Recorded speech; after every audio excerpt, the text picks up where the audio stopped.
Growth requires honesty and trusting your intuition. I've heard this a million times before, but sometimes the thing that got you here is not the thing that will take you where you want to go next. And as entrepreneurs, we have to give ourselves permission to evolve. All right.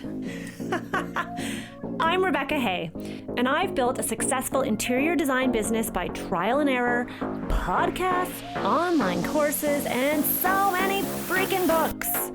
Over the last decade, I've grown from an insecure student to having false starts to careers, and now I'm finally in the place where I want to be.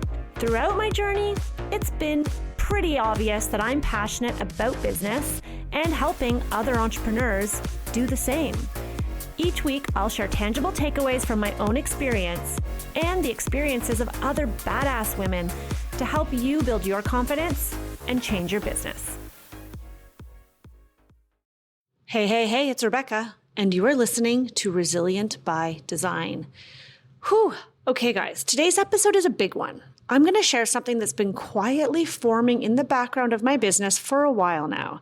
It's a decision that took time. It definitely took some reflection, a lot of reflection, and honestly, a lot of conversations with myself and with my team. And so after years of teaching my signature program, Power of Process, I have decided that I will not be launching it again. Now, I want to pause here for a second because I know some of you listening have taken Power of Process. So let me be really clear. POP, as we affectionately call it, is not disappearing. If you are a Power of Process alumni, you still have access to the program. The framework still works. And I'm incredibly proud of what that program has done for so many designers. But I have reached a moment in my business where I know it is time for something new.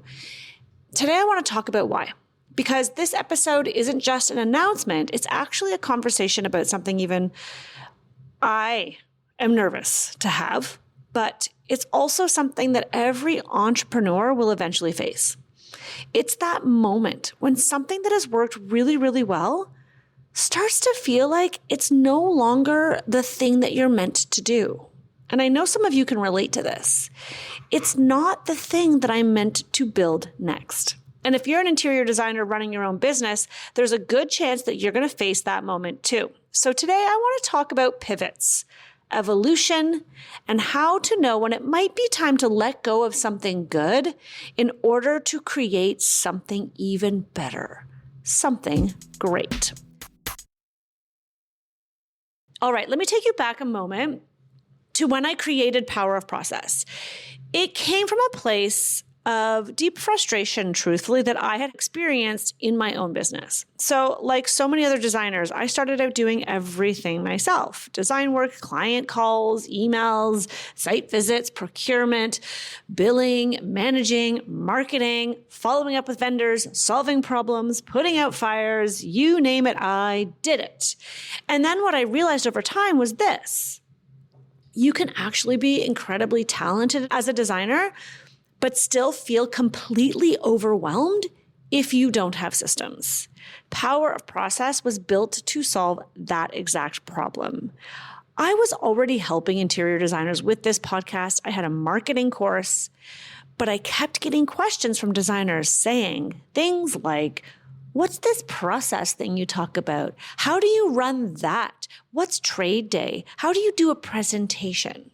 And I realized, oh my goodness, other designers need this too. It's not just about marketing, though marketing is powerful. It was about teaching designers how to document how you work, right? Creating those repeatable processes and building a business that doesn't rely on you remembering everything in your head because it is so freaking exhausting, it's draining, and honestly, it's really anxiety inducing. And the results from this course were incredible. Designers started finishing projects faster. They felt more confident, much more confident with clients. In fact, over the years, people would come to me and say, well, what is the real transformation that Power of Process gives? And I would say, well, it's confidence. Like it gives designers confidence. And I've had several coaches in my life say, well, no, that's not really sexy. No one just wants confidence. I'm like, no, but that's what they get. And I realize for marketing purposes, you can't always sell confidence, but the reality is All of the designers who went through POP, who did the work, who implemented into their business, they had better boundaries. Their businesses started to feel stable. They started to feel like a CEO and not just little itty-bitty solo designer running around the city like a chicken with their head cut off. And honestly, watching that transformation in so many of you was honestly one of the most rewarding things I've ever done. In fact, those transformations that you guys had and those incredible wins and stories that you've shared with me are the reason I decided to go all in on coaching and helping interior designers. And so there is a moment in the early days where I remember very clearly that I needed to pivot. I needed to change. And that was in the early years of running my own design business. I was juggling multiple projects. I had, a client email asking for an update on something. I had a client texting me at 11 o'clock at night, venting about the contractor who didn't show, and all of the chaos. But it's funny. At the moment, I just kept going, doing. And it's not because I wanted to. It was because it was like survival. I felt like I needed to keep moving to survive. And I didn't really have another way. The problem was that I was keeping everything in my head. And I remember thinking to myself so many times, this is not sustainable. If I'm going to grow this business, I can't run it on my memory, which, by the way, has never really been that good. You can ask my husband. But it can't be run on random notebooks scattered throughout the office, sometimes using a project management system, sometimes not, using sticky notes when I'm in a call. You know what I'm talking about. In that moment, when I realized something needed to change and I needed to pivot, my pivot at that time was I needed to pivot away from being just the designer to being the business owner. And, I like to talk about the hobbyist versus the business owner. It's not that I wasn't treating it like a hobby, like I needed the money, right? Like I was having babies and 50% of the household, everything came from my bank account. Like I have never been a kept woman. And so I needed it, but I wasn't really running it like a true business owner. And that was the moment that I realized if I'm going to make something of this business, I need to learn about business. And that moment was one of the seeds that eventually became Power of Process. Because once I started documenting how I worked, I took courses, I learned from podcasts, I read business books, and I started to try the things I learned. It was messy AF. I can tell you that. But once I started documenting, putting things on paper, taking a step back to look at my business like a business, everything changed. So Power of Process was doing exactly what it was designed to do for other designers, right? Designers were learning they needed to implement systems. Many of you have done this. You guys were organizing your workflow. You're becoming more confident business owners. And then over the last few years, something interesting started to happen. Designers would finish the program and they would come back to me with a different kind of question. Not necessarily process questions, but business questions. Questions like, how do I grow my team? How do I raise my rates? How do I scale more without burning out? How do I step into the role of CEO instead of just being the designer? Shoot, how do I get in front of those higher level clients? How do I market to them? How do I serve them? And that's when I realized something important. The conversation was shifting from survival to leadership. Power of Process solves one very important stage of the journey, that very first step that you all need, and we all need as service providers, is how the frick am I going to deliver my service seamlessly so that everyone has an enjoyable experience from start to finish? That's what Power of Process solves. That is the piece of the puzzle that everyone needs. But designers were growing beyond that stage. Of course, we all do. And when your audience evolves or your clientele evolves, your work has to evolve with them. It's no different than starting to attract a higher level clientele that has more money to spend, that expects a more quality product. You can't keep sourcing the $50 a yard fabric. You can't keep putting forward a crate and barrel sofa. You need to step up your game. You need to present those clients with higher caliber product. One of the biggest things I've learned over the years of running now multiple businesses is that businesses move through stages. In the beginning, the focus is survival, right? You're trying to find clients, you're figuring out pricing, you're learning how projects actually work. The next stage is systems. You start documenting how you work, you refine your process, you create structure so that your business does not depend on chaos.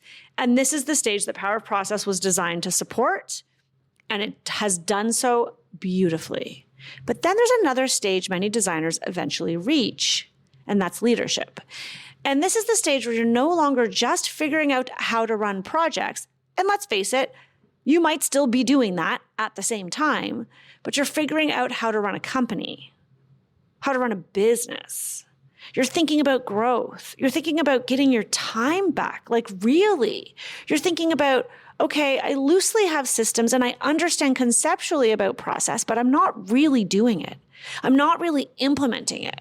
Maybe you need team structure. You need more capacity. You need more hours in the day. But shoot, there aren't more hours in the day, right? And you're likely focused on financials a little bit more than you were in the beginning.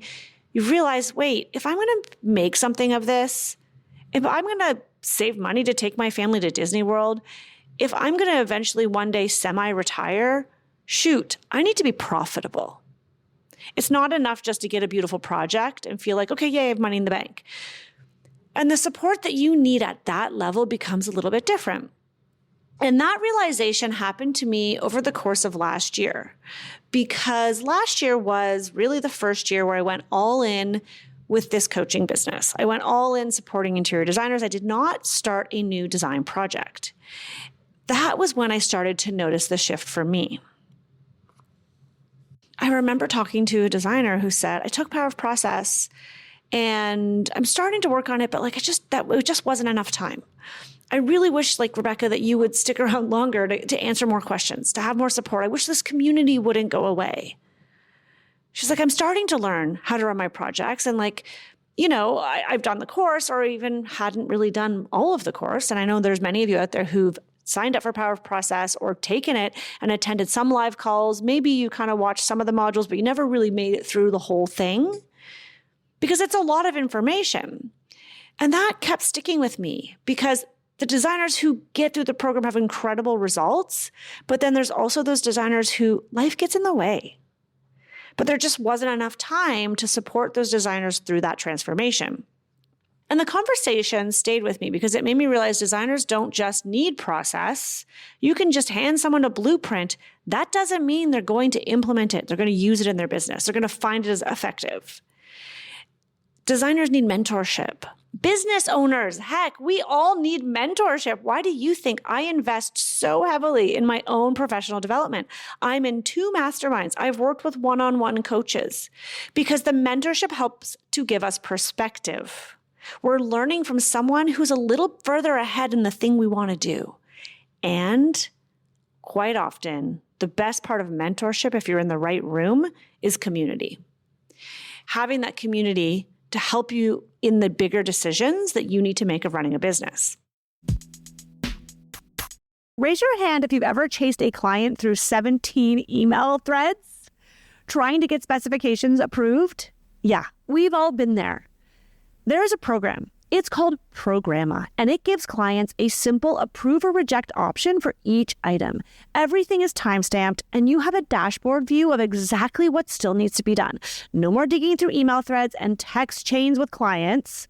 Plus, if you use Canva for client presentations the way that we do, you can embed them directly into the client portal so everything lives in one place. Programa is the kind of project management system that keeps projects moving without you having to constantly follow up. Hello. Yes, it's true. Go check it out at programa.design and use code RBD25 for 25% off your annual subscription. Let's talk about how to recognize when it's time to pivot, because this episode's about me and my change that I'm going through currently, but it's also about you. And it's also about what in your business needs to pivot. There's something really important I want to say here. Just because something feels new or exciting doesn't mean it's time to pivot. So just because someone offers you like, oh, it could be really sexy. Maybe I should do e-design. That would be a really easy way to make money. Actually, turns out it's actually really hard. You need like a lot of volume and like probably a lot of money in like Facebook ads or something or Pinterest ads. But I digress. Just because it seems sexy and new doesn't mean that's where you want to shift and put all your eggs in one basket. Because I can tell you, being one myself, entrepreneurs are notorious for chasing shiny objects. It's like, ooh, squirrel, ooh, squirrel. I'm like raising my hand right now. You can't see me because I'm not recording this one for YouTube because I'm doing it up north over my kids' March break. But we do see something interesting and it causes us to think, should we do it too? And that's important. You do have to recognize, what is it that's pulling me towards this idea, this new potential direction? Maybe some of you who are listening haven't even launched your design business yet. And you're wondering, is that my pivot? Do I quit my marketing job? Do I, quit being a school teacher? Am I ready? But just because you're not loving what you do now doesn't also mean that it's the right time for you to have a pivot. The best pivots don't come from boredom or shiny penny syndrome. They come from alignment. So if you're listening and you're thinking about making changes in your business, here are a few questions you can ask yourself. First, are you solving the same problem over and over again? When the same conversations keep coming up with your clients, it often means there's a deeper level of work emerging. Are your clients evolving faster than your offer? This was a big one for me. This happened to me in my design business and in my coaching business. In my design business, this looked like clients who wanted a more sophisticated palette, but I was still so nervous about going over budget. Or I was giving them budget numbers that just weren't realistic, and turns out they would actually have paid more. Or in my coaching business, this looked like designers who were implementing process, but then they were asking for guidance on leadership and growth. And I didn't have an option to help them with that. And then another question you can ask yourself is, are you feeling pulled towards something that builds on the work you've already done? If the answer is yes, and it's like, I've been building my design firm, but now I'm feeling pulled to just go all in on full service, or now I'm getting pulled to just go all in on decorating. The best pivots are not random. My pivot that I'm sharing with you today, it's not like, guys, I've decided to become a farmer and I'm going to raise pigs. I mean, that is top of mind right now because the place that we rent up north, they have a pig. And last night I took Sarah, we walked up to their house to have a drink, and Sarah got to meet the pig for the first time. His name is Kevin Bacon. Clever, right? He was snorting away. So I'm up here staring out at this beautiful winter scene. There's a snowstorm, there's fields, and I saw a pig last night. So that idea came to mind. I'm not doing that. That would be so freaking random. Not to say you can't do it. But quite often, the pivots that we make don't necessarily look like pivots to the outside world, but they feel like a pivot to us. They're a natural extension of the work you've been doing all along. You're just getting more specific and laser focused. And over the past couple of years, I've started experimenting with a different kind of space for designers, more community, more mentorship, more coaching. And I myself have been a part of groups, and I've been in rooms where there is a higher level mentorship happening. And I've really loved it, and it has been so personalized, and I have felt so seen, and it has really helped me to build my business, build my confidence, and get super clear on the path forward. And so I've been thinking a lot about those spaces, being in those rooms, and about creating one that's less about content and teaching, because let's face it, there's a lot of information for free on the internet, but it's more about conversation. It's less about learning a framework, and it's more about building a business alongside others who are doing what you're doing, alongside other like-minded designers who understand the journey. The experiment for me slowly became something so much bigger. The experiment for me was being in those rooms as the person who was not the mentor. I was the mentee. And I learned that transformation can be so powerful. And so what this has become is a brand new program that I have just enrolled. We welcomed our very first members in February, and it's called Designer's Room. And Designer's Room is not a course. It's not a membership. It is a coaching community. It is a place where interior designers can talk about their real challenges, the challenges of running a business. We talk about pricing. We talk about hiring. We talk about leadership, boundaries, growth. It's where we're going to move beyond the question of how do I run a project and start asking, how do I build a business that actually supports my life? How do I build a business that's predictable, sustainable, consistent? Because it may not sound sexy, but once you've been doing this for a hot minute, you get it. You don't want the feast and famine. The more time I have spent in these coaching environments, these mastermind environments, the more I realize something.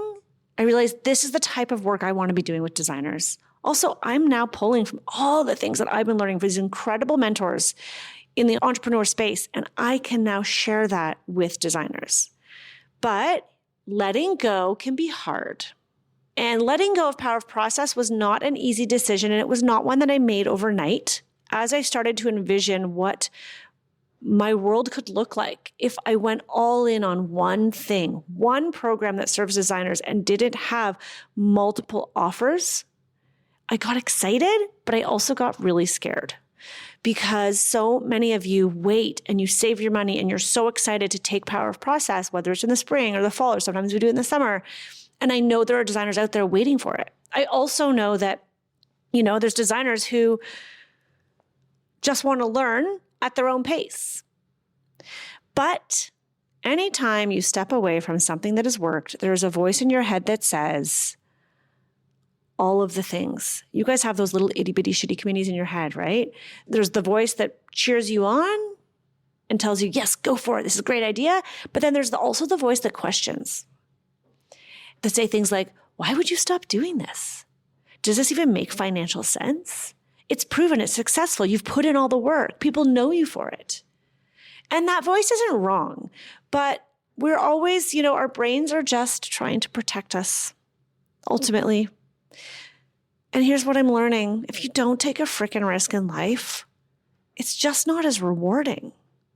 And growth requires honesty and trusting your intuition. I've heard this a million times before, but sometimes the thing that got you here is not the thing that will take you where you want to go next. And as entrepreneurs, we have to give ourselves permission to evolve.